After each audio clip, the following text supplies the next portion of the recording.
دیکھیے، جیسے گزشتہ نشست میں صحیح احادیث کی روشنی میں سورۃ الفاتحہ کی بے شمار فضائل اور مادی اور روحانی فوائد بیان کیے گئے کہ جو بندہ مکمل یکسوئی، انہماک قلب، خشوع و خضوع اور فہم سورۃ الفاتحہ کے ساتھ کثرت سے سورۃ الفاتحہ کی تلاوت کرتا ہے، اللہ جل وعلا اسے ہر قسم کی جسمانی اور روحانی بیماریوں اور تکالیف و عوارض سے شفا عطا فرما دیتا ہے۔ روزگار کے معاملات، روزی میں تنگی اور دیگر معاشی مسائل سے سورۃ الفاتحہ کے ورد کے ذریعے نجات حاصل ہوتی ہے، اور خاص طور پر سکینہ و طمانینت قلب کے لیے، دل کے سکون کے لیے سورۃ الفاتحہ کی تلاوت انتہائی مفید ہے۔ جب بھی دل میں بے چینی، اضطراب اور بے سکونی کی کیفیت محسوس کرو تو کثرت سے سورۃ الفاتحہ کی تلاوت کرو، اور پھر دیکھو سورۃ الفاتحہ کیسے تمہارے من میں چراغاں کر کے تمہارے دل کی ویران بستی کو آباد کر دیتی ہے۔ تمہیں سکون کی دولت نصیب ہوگی۔ یوں ہی اگر آپ کو لگتا ہے کہ لوگ آپ سے محبت نہیں کرتے، کوئی آپ کو پسند نہیں کرتا، سب نفرت کرتے ہیں، پیار کوئی نہیں کرتا، تو یاد رکھنا، جو جس قدر خلوص اور پیار کے ساتھ سورۃ الفاتحہ کی تلاوت کرتا ہے، اللہ جل وعلا لوگوں کے دلوں میں اس کی اتنی ہی محبت پیدا فرما دیتا ہے۔ یہ سورۃ الفاتحہ کی کثرت سے تلاوت کی برکت ہے کہ یہ انسان کو اللہ کی مخلوق کا محبوب بنا دیتی ہے، لوگ اس سے پیار کرتے ہیں۔ The most hated person becomes the most beloved of people with the blessings of the recitation of سورۃ الفاتحہ۔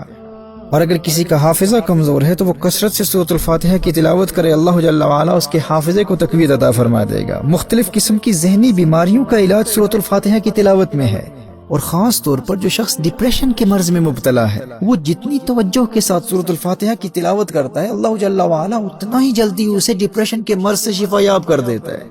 اسی طرح دشمنوں کے مقابلے میں فتح حاصل کرنے کے لیے، امتحانات میں کامیابی کے لیے، کسی کمپٹیشن میں فتح حاصل کرنے کے لیے، اور زندگی کے ہر میدان میں سورۃ الفاتحہ فتح سے ہمکنار فرماتی ہے۔ اس مبارک سورت کی روحانی فورسز کے ذریعے شیطانی اثرات، جنات کے حملوں، نظر بد، مرگی، آسیب اور ہر قسم کے جادو کا خاتمہ کیا جاتا ہے۔ صحابہ کرام علیہم رضوان تو خاص طور پر شیطانی اثرات اور جنات کے اثرات کا خاتمہ سورۃ الفاتحہ کے ذریعے کیا کرتے تھے۔ صحیح احادیث اور شارحین کی آراء کی روشنی میں اس پر تفصیلی کلام ہو چکا، لیکن سوال یہ پیدا ہوتا ہے کہ عام طور پر لوگ یہ تمام فوائد حاصل کیوں نہیں کرتے؟ وہ اس لیے کیونکہ وہ آداب تلاوت کے مطابق تلاوت نہیں کرتے، اور نہ ہی تلاوت کے دوران اللہ جل وعلا سے کمیونیکیشن کی کیفیت کو پیدا کرنے کی کوشش کرتے ہیں، جبکہ ایک بگنر کے لیے بھی یہ کیفیت دوسری صورتوں کی بنسبت سورۃ الفاتحہ میں بہت آسانی سے حاصل ہو جاتی ہے، کیونکہ ہمیں علم ہوتا ہے کہ جواب کیا آ رہا ہے۔ اس کیفیت کے حصول کا طریقہ حدیث مصطفیٰ صلی اللہ علیہ وسلم کی روشنی میں آپ کی بارگاہ میں پیش کروں گا۔ اور اگر آپ کی کوئی جائز حاجت ہے اور آپ چاہتے ہیں کہ آپ کی وہ حاجت جلد پوری ہو جائے، تو صحیح عقیدہ، گناہوں سے توبہ اور دین اسلام کے احکام پر عمل کی شرط کے ساتھ ہمارے مشائخ کے اس مجرب ورد پر عمل کیجئے، انشاءاللہ آپ کی حاجت جلد پائے تکمیل تک پہنچے گی۔ وہ عمل انتہائی آسان ہے۔ فجر کی سنتوں اور فرضوں کے مابین، یعنی صلاۃ الفجر کی 2 سنتیں ادا کرنے کے بعد اور 2 فرض ادا کرنے سے قبل اپنی اس حاجت کو ذہن میں رکھ کر 41 مرتبہ 41 ٹائمز سورۃ الفاتحہ کو بسم اللہ الرحمن الرحیم کی میم سے ملا کر یوں پڑھیں، بسم اللہ الرحمن الرحیم الحمد للہ رب العالمین، یعنی بسم اللہ الرحمن الرحیم کی جو آخری میم ہے، اس میم کو الحمد کی لام سے ملا کر بسم اللہ الرحمن الرحیم الحمد للہ رب العالمین والضالین تک یہ ہر روز 41 مرتبہ 41 ٹائمز 7 سے 21 دن تک پڑھتے رہیں۔ اگر اس میں آپ کے لیے کوئی بڑا نقصان نہ ہوا تو انشاءاللہ انہی ایام میں آپ کی وہ خواہش پوری ہو جائے گی۔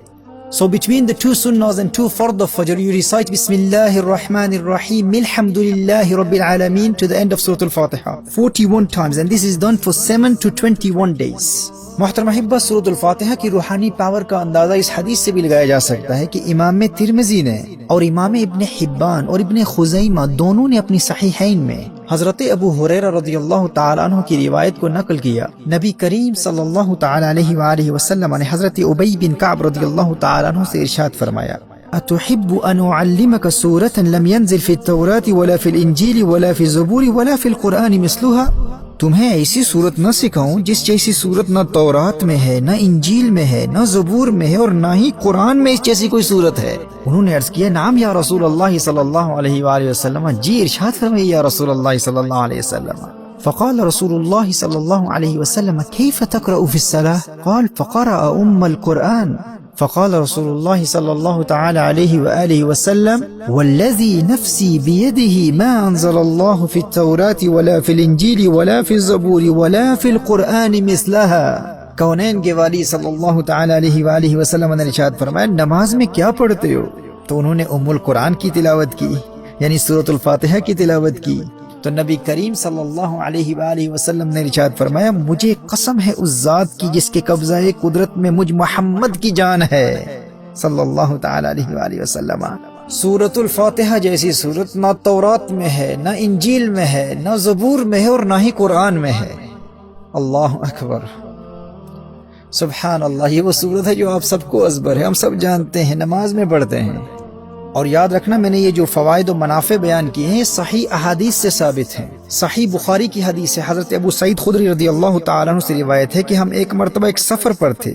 ایک لونڈی آئی اور کہا کہ یہاں کے قبیلے کے سردار کو ایک سانپ نے کاٹ لیا ہے، کیا آپ میں کوئی ایسا ہے جو جھاڑ پھونک یا دم وغیرہ کر دے؟ صحابہ کرام علیہ رضوان میں سے ایک شخص نے وہاں جا کر کچھ پڑھ کر دم کر دیا اور اللہ جل وعلا کے فضل و کرم سے وہ شخص بالکل ٹھیک ہو گیا. جب بعد میں اس صحابی سے پوچھا گیا کہ کیا آپ کوئی جھاڑ پھونک یا دم وغیرہ بھی کرتے ہیں، آپ کو بھی اس چیز کا علم ہے؟ تو صحابی نے فرمایا کہ میں نے سورۃ الفاتحہ پڑھ کر دم کیا تھا. یہ صحیح بخاری کی حدیث ہے. جب پوچھا گیا کہ آپ نے یہ علم کہاں سے حاصل کیا، آپ نے کچھ پڑھ کر دم کیا اور اس قبیلے کا سردار فوراً ٹھیک ہو گیا، تو صحابی نے فرمایا کہ میں نے تو سورۃ الفاتحہ پڑھ کر دم کیا ہے. اور پھر اس صحابی کے اس عمل اور اس تمام واقعے کو سننے کے بعد نبی کریم صلی اللہ تعالی علیہ وآلہ وسلم نے بھی تحسین فرمائی اور حوصلہ افزائی فرمائی. اسی طرح سنن نبی داؤد کی حدیث میں صحابہ کرام علیہ رضوان کا واقعہ بیان کیا گیا ہے کہ ایک آدمی کو لایا گیا جو زنجیروں میں جکڑا ہوا تھا. لوگوں نے کہا کہ یہ پاگل ہے اور تم محمد صلی اللہ تعالی علیہ وآلہ وسلم کے ساتھی ہو، اس پر کچھ ایسا پڑھو کہ یہ ٹھیک ہو جائے. صحابہ کرام علیہ رضوان اس شخص پر صبح و شام تین مرتبہ سورۃ الفاتحہ پڑھ کر دم کرتے. چند دنوں کے عمل کے بعد وہ شخص ایسا صحتیاب اور خوش و خرم نظر آنے لگا جیسا کہ کوئی غلام ہو اور اسے آزاد کر دیا گیا ہو. تو یاد رکھیے سورۃ الفاتحہ پڑھ کر مریض پر دم کرنا یہ کوئی بدعت نہیں ہے، صحیح بخاری اور صحیح ستہ کی دیگر صحیح احادیث سے ثابت مسنون عمل ہے.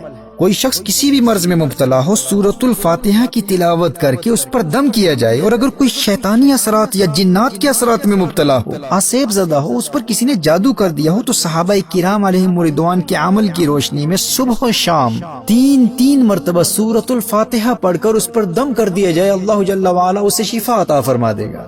اور عام حالات میں بھی کثرت سے سورۃ الفاتحہ کی تلاوت کرنے والے کو وہ تمام روحانی اور مادی فوائد حاصل ہوں گے جن کا ذکر میں ابتدا میں کر چکا.